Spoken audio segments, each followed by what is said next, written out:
untuk hidup dalam dunia ini dengan keadaan mempunyai nikmat dunia hanya seperti seorang pengembara sahaja. Cari banyak tu sudah Salman, untuk memastikan kebahagiaan akhirat kamu. Nabi duk pesan. Pesanan tu bukan untuk Salman, untuk kita semua. Sebab dunia ni dengan siapa pun mesti tak cukup. Tak usah cabanglah orang mana pun. Saya, kita semua, alim teramana, kalau bagi dunia banyak mana pun tak cukup. Sebab tu Rasulullah tiap-tiap kali dapat dunia, Nabi bagi terus sampai habis. Sampailah Nabi nak wafat pun, Nabi tanya, wahai Aisyah, berapa ada di rumah kita? 7 dinar. Nabi kata, wahai Aisyah, 7-8 dinar tu bagi ke semua sebelum aku mati. Apa Allah akan sebut kepada aku kalau aku mati dalam keadaan 7 dinar ada dalam rumah aku? Takut Nabi sampai terang tu dengan harta dunia ni. Itu punca kenapa Nabi SAW suka untuk bersederhana. Jawapan dia kerana bila mana kita duduk dalam suasana dunia memewahkan hidup kita, kita mudah untuk lupa Allah. Kita mudah untuk meninggalkan ibadah. Kita mudah untuk lalai daripada kehidupan bersama dengan Allah dan syariat Nabi SAW. Mesti punya. Kalau mewah mesti macam tu. Maka dengan sebab tu Nabi suka untuk kita, bukan Nabi suka untuk kita hidup maksudnya tak payah kerja kuat, tetapi Nabi suka untuk kita sentiasa dalam keadaan yang ingat kepada Allah SWT. Maka dengan tu Aisyah tunjuk pakaian Nabi macam ni ya. Waktu Nabi wafat, yang Nabi tinggalkan 2 helai pakaian tu dalam keadaan yang sangat dhaif. Kemudian hadis yang kedua,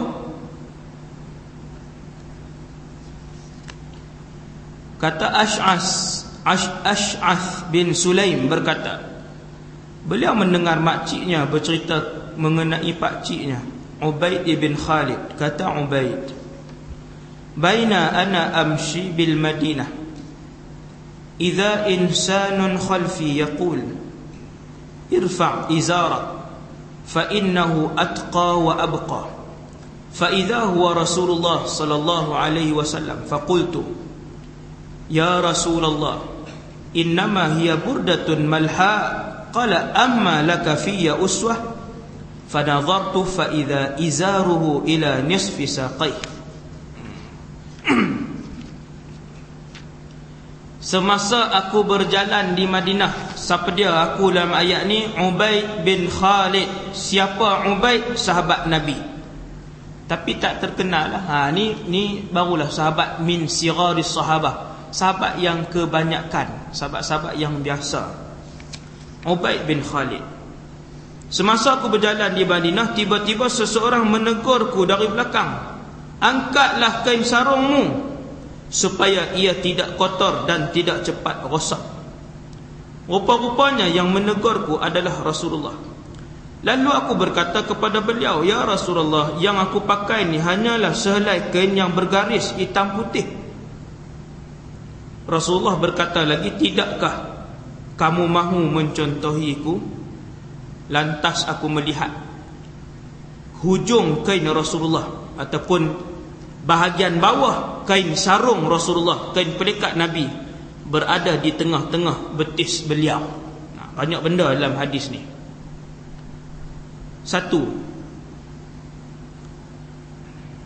konsep nasihat menasihati yang diajarkan oleh Nabi SAW. Ni duk tengah jalan ni, hak Nabi nasihat ni tengah jalan. Manusia ni Allah sebut, fadzakir fa inna dzikra tanfa'ul mu'minin. Beringatlah kamu, saling ingat, memperingatilah kamu. Sesungguhnya ingat memperingati itu akan mengubah, akan mengelokkan orang Islam, akan mengelokkan orang Islam. Sebab tu anak-anak, untuk elok kita tak boleh nasihat hari ni tunggu bulan depan pula baru nasihat dia, tak boleh. Nasihat mesti hari-hari, peringat mesti hari-hari. Termasuklah diri kita sama, kita pun mesti diingatkan oleh orang lain dengan majlis ilmu macam ni. Tiap-tiap hari kena peringat. Kami sendiri ada usrah, ada halaqah, ada majlis ilmu, saling ingat di antara satu sama lain, mesti. Sebab konsep ini diajarkan oleh Rasulullah, boleh menguatkan umat Nabi Muhammad sallallahu alaihi wasallam. Zaman hari ini nafsi-nafsi, semua orang punya pasal sendiri. Sebab itulah makin hari di tempat kita ni, budak-budak remaja dia makin tak heran. Mai orang tua pun dia tak heran dia nak buat maksiat. Tuan-tuan pi KL hari ni naik LRT, kalau sesak-sesak tuan-tuan boleh tengok dengan mudah. Tiap-tiap kali naik LRT, dua orang akan duk cium duk tengah-tengah orang ramai ni. Bukan Cina, bukan India, Melayu. Dalam LRT tu keliling ni penuh orang. Sebab apa dia buat? Mana ada orang tegur? Saya duk dengar lama dah dengar benda tu. Satu hari pergi ke sana naik LRT, orang ramai padat. Saya menghadap, duduk di gerabak paling akhir sekali, menghadap cermin tu kosong lah belakang. Kemudian anak murid saya kata, "Ustaz, tengok Ustaz, ada filem." Oh, lepas tengok lama dah, baru cuit kita. Betul-betul belakang. Tengok-tengok, oh, nasib baik Cina. Duduk belakang, duduk cium ni, cium mulut, cium pipi, cium ni, tangan duduk merata. Hai, panas dah ni. Hang Cina pun takkan tak tahu malu. Sampai 5-6 stesen, sebelum stesen tu nak berhenti, depa cakap dua-dua orang. Bunyi cakap Melayu. La ilaha illallah, Melayu. Kalau daripada tadi saya tahu Melayu, memang dia kena ceramah percuma lah, tak payah bayang. Astro 007 kan. Tapi saya duk berasa memang dia Cina, muka Cina dua-dua orang. Hak laki tu lagi muka Cina, rupanya Melayu. Memang sembang, dua-dua orang sembang Melayu. Kalau Cina sama Cina, apa dia sembang Melayu? Kenapa dia tak berasa malu langsung? Orang keliling tuan-tuan, kalau nak buat kerja jahat tu, buat dalam bilik. Hak ni dia buat tengah-tengah orang ramai. Tepi dekat pula tu, bukan kata jauh, duduk belakang pokok sana ke. Siang boleh gagah juga, jauh daripada orang. Orang keliling. Sebab tak ada orang tegur. Hak ni konsep al-amru bil ma'ruf wan nahyu 'anil munkar yang Nabi kata tunjang kejayaan dan kekuatan umat ini ialah pada konsep tersebut. Sebab tu Nabi bila Nabi berjalan tengah jalan, Nabi kata irfa' izarak, ni Nabi kata angkat kain sikit. Kalau kamu angkat kain, kamu bersih dan lebih tahan lama. Kalau kain dia sampai ke bawah, kotak bahagian bawah, duk basuh tak keluar, akhirnya kena potong. Nampak tak tuan? Dia jadi kotak bahagian bawah sebab duk seret dengan tanah merah tu, lama-lama tak keluar tanah merah tu. Dan bila lama dia tak keluar, dia duk seret, kain tu akan terhakis, dia berlubang, akhirnya kena potong. Itu maksud Nabi. Anqa wa abqa. Nabi kata lebih bersih dan lebih tahan lama. Nasihat tengah-tengah jalan, Nabi nasihat. Dia pun paling-paling belakang, dia kata apa? Ya Rasulullah, tak apa, kain bukan putih ya Rasulullah, kain ni warna hitam banyak. Yang ni sifat manusia. Dia nak menjawab lah. Dia nak menjawab. Jadi Nabi SAW pun kenal tahap sahabat tu. Dia sahabat, Nabi kenal lah. Nabi bagi buah mati terus. Nabi kata, tidakkah kau nak jadikan aku sebagai qudwah? Bukankah aku ni sebagai qudwah? Nabi sebut macam tu. Dia pun tengok kain pelekat Nabi. Ubaid ni tengok kain pelekat Nabi. Waktu tu Nabi pun pakai kain pelekat. Oh, dia kata, aku tengok kain pelekat Nabi. Nabi pakai separuh daripada betih dia. Sebab tu Kalau hari ni orang pakai seluar separuh betih tu, tuan-tuan jangan pandang serong kat dia. Kan? Ustaz pula kan, pakai baju t-shirt dengan panjang. Tengok seluar baik. Bukan 3/4 3 suku tu singkat sangat. Dia ada satu lagi dia panggil apa nama dia? Istilah budak-budak tu. Dia bawah sikit kan. Saya ada beli satu.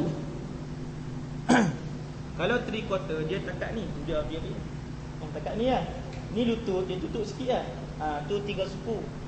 Seluar 3/4. Hak satu lagi sampai sini. Sampai sini. Dia sampai separuh betis. Saya duk cari seluar tu dan dapat selai saja. Memang selesa nak pakai untuk main, untuk buat kerja ke apa, sangat selesa untuk bersukan. Dia sampai bawah. Dia bukan seluar 3 suku. 3 suku memang tak boleh. Dia bila kita berjalan dia nampak lutut. Tak boleh lah. Kan? Hak ni dah dia bawah. Dia ada istilah dia tu. Dia keluar sekali lah seluar tu. Lepas tu tak keluar dah. Saya tengok ada seorang Cina tu pakai, takkan nak berhenti. You beli mana ni? Kan? Tak jumpa dah. Dia bawah. Teratur yang Nabi pakai. Nabi dia bukan pakai sampai tutup buku lali. Pakai seluar sampai tutup buku lali tak salah, tak makruh pun. Tak makruh. Tetapi Nabi lebih suka atas pada buku lali. Sunnah Nabi bila Nabi pakai kain pelekat, bila Nabi pakai seluar atas pada buku lali. Itu sunnah Nabi. Hak macam seluar hak saya tengok tu, duk cari sampai hari ni tak jumpa. Jadi Nabi SAW dia pun tegur, dia kata tak, bukankah aku ni sebagai qudwah? Sahabat tu pun tengok, aku melihat bahagian bawah kain pelikat Nabi berada di tengah-tengah betis beliau. Ada satu mazhab kata haram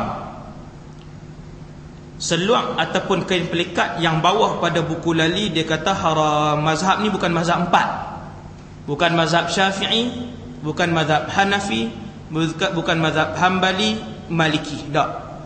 Dia mazhab Wahabi kan. Mazhab Wahabi. Mazhab lepa, mazhab ni dia muncul akhir-akhir je, dia bukan lama macam mazhab lain. Mazhab lain semua usia 1200 tahun. Maliki, Syafi'i, Hanafi, Hambali. Mazhab Hanafi ni baru berusia 200 tahun. Kan? Adalah kumpulan mereka.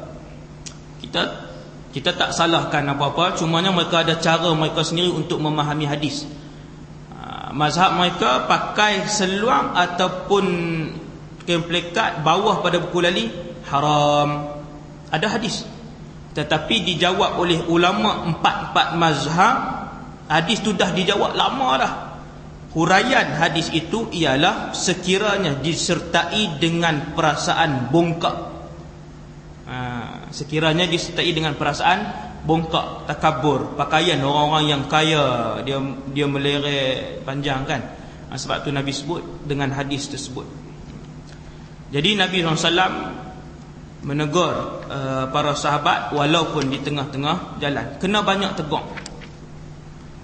5-6 hari lepas budak-budak main mercun depan rumah saya. Betul-betul depan pintu pagar dia buat pot tang tu. Tanda klet apa semua, main bukan mercun bawang. Ni mercun lada hak besar-besar ni. Bunyi terah mana tuan-tuan. Daripada pukul 6 saya makin tidur pun 6 petang tu sebab bunyi mercun tu, tak boleh tidur lah. Letih. Balik sekolah 4.30. Sampai rumah pukul 5. Satgi nak kuliah maghrib pula. Nak tak apalah, sat setengah jam kan. Pang, 5 minit, pang, bangunlah kita.